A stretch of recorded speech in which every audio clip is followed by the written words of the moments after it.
Your podcast is a powerful tool that serves your audience and your business. But how do you manage it all, bring in new listeners, and convert those listeners into customers?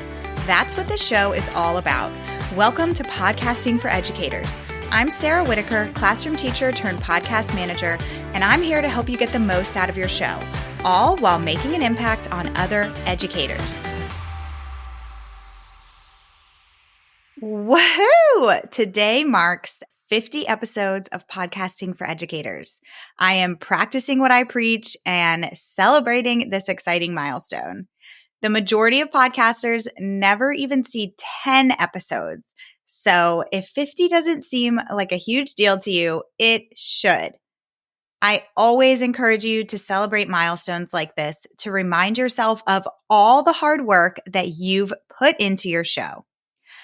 The time it's taken to get to 50 episodes has absolutely flown by. After working on podcasts for my one-on-one clients, starting a show of my own has been so much fun. It's also allowed me to get to experience what my clients experience, which allows me to support them and other podcasters like you even more. Today, I thought it would be fun to share what I've personally learned about podcasting in these 50 episodes. But before I get into that, I would love for you to help me celebrate 50 episodes by playing a game with me. It's bingo, podcast style, of course. I have created a bingo card that you can download or screenshot.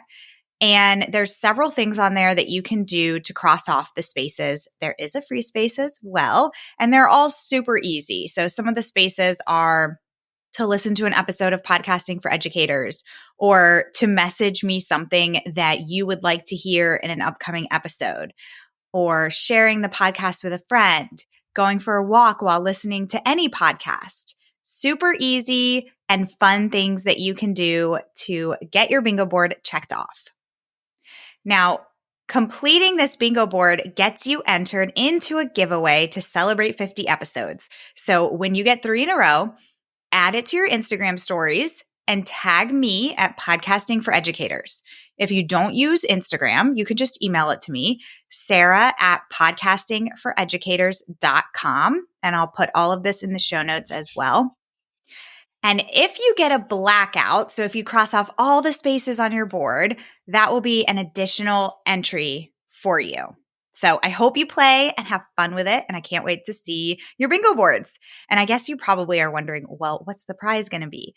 So I am giving away a $50 Amazon gift card in celebration of 50 episodes, of course, that you can use to purchase yourself some new podcast equipment or anything else that you might want on Amazon. I'm also giving away a Podcasting for Educators Arctic tumbler. If you're anything like me, maybe you have a little bit of a tumbler water bottle obsession. I know I do, and this tumbler is really, really cute. It's also nice and big, so you can get lots of water in there. And so one person will win the $50 Amazon gift card and the Podcasting for Educators Arctic tumbler. The giveaway is going to end on July 29th, 2022. So it gives you all some time to get these things done on your bingo board, share it with me, and get entered into this giveaway. All right, so let's get into some of the things that I have learned through podcasting so far. Number one is that podcasting is not easy, but it is so worth it. Never have I ever said that podcasting is easy. That's why I really dislike when the podcast gurus, and I'm using quotes here, quote unquote, podcast gurus, tell you, oh, I can get you a chart-topping show in 30 days or in 2 weeks. No, there is a lot that goes into podcasting, and there's a lot that goes into maintaining it. But all of these things are so worth it. I knew that podcasting wasn't going to be easy before I even started because I've seen it with my clients. And in a way, that was a big advantage for me because I knew all of the red flags that pop up that cause people to sometimes stop podcasting. And so I knew what to avoid. But I also knew that even if you do everything right, it's still not going to be easy all the time. But now I've been able to experience it firsthand. My business and my email list have grown as a direct result from my show. I can honestly say that my podcast is the most valuable marketing tool in my business. It has been my main source of list building. It's been my main source of driving traffic to my digital products. Plus, it has connected me with some amazing people that I now have these great relationships with.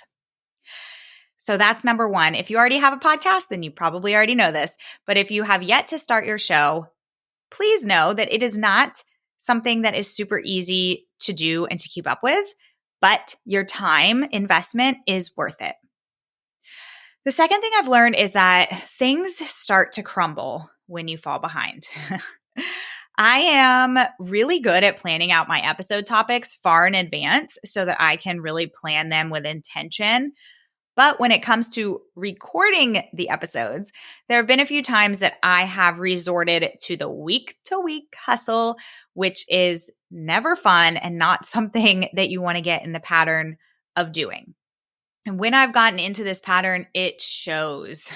When I leave my recording to the week before my episode airs, without fail, I do not end up promoting and repurposing my episodes nearly enough. And then it's just a domino effect. When you don't keep up with it, when you're going week to week, then you feel like you're just constantly sitting down to plan and record. Whereas if you can batch some of these tasks, 2 or 3 episodes at a time or more, it's going to make it feel so much more manageable. And then it's going to allow you that time to then promote the episodes intentionally and effectively rather than just like scrambling all the time. So I have experienced both ends of the spectrum, and I can confidently say that I do not like the week-to-week hustle. The third thing I've learned is that I care about downloads, but not that much. I've talked a lot on this podcast about how downloads are far from the only way to measure the success of your show, and I stand by that. Do I track my downloads? Absolutely. Every podcaster wants their show to do well and to bring in new listeners and retain those listeners. But I only compare my numbers to my numbers. What I really care about is my show resonating with people? Is it helping people? Are my listeners converting to email subscribers and to paying customers? Because if those things aren't happening, what is the whole point? I could have 1 million downloads, but if I'm not seeing any ROI with my show, what's the point of putting all this time and money and energy into your podcast? So if you are somebody who obsesses over downloads, but you're not really doing any kind of tracking to see if these downloads are actually meaning anything for your business and converting to any kind of paid customer or paid client, then you might want to kind of reevaluate your mindset. The fourth thing I've learned about podcasting is that you have to be willing to experiment, adjust, and try again. Podcasting is a huge, very fun experiment. That episode that you thought people would love might flop. I have learned to look at my numbers, listen to my audience when I ask them questions about what kind of content they hear, listen to them, deliver on that because that is what they want to hear. And those are the pieces of content that are going to do well. And then adjust your content creation as needed. Maybe those episodes that you thought you were going to do 3 months from now might not be the best episodes to put out because of something else that your audience is showing a need for. Or maybe you're trying a new format for your show and it's just not really showing the results that you expected or that you hoped for. Well, that's okay. Just switch it up in a different way or go back to what you were doing before. And the fifth thing I have learned about podcasting is that I love it. It is so much fun. More than anything, and the reason why I think I love it so much is because it allows me to teach again, which is something that I really miss now that I'm not in the classroom anymore. And it's ultimately what made me decide that I wanted to start my online course, the Podcasting for Educators Prep School, because I wanted something that was a little higher touch and that went more in depth on how you can start and manage a podcast of your own long term. I love being able to teach about podcasting, to show you how it works, to show you how to do all of the things that go into it, and then watch you actually apply these things and get your show out into the world. It is such an amazing feeling to be a part of that. Now, I am a firm believer in setting goals and holding yourself accountable for the next kind of milestones that you want to hit or things that you want to improve on for yourself. So I'm going to say out loud to you 3 goals that I have for the next 6 months when it comes to my podcast. Number 1 is to invite more listeners, more of you as guests onto my show. I would love to connect with you. I would love to hear your experience with podcasting, your challenges that come up, your celebrations, all of it. Number 2, I want to stay at least 3 weeks ahead in my recording and creation of promotional assets. That is definitely my downfall. I am very last minute with creating things like social media graphics. And to be honest, I would love to outsource that piece of my business at some point this year. And number 3, my third goal is to get out of my comfort zone when it comes to podcasting promotion. And specifically, I'm talking about video here. And it's not that I'm nervous to get on video. It's more that like I've got this stubbornness about me for some reason when it comes to video. But I know that video works and it shows on all kinds of social media platforms. So I would like to try and start incorporating more and more video. Maybe one day do a YouTube channel, but let's not get crazy quite yet.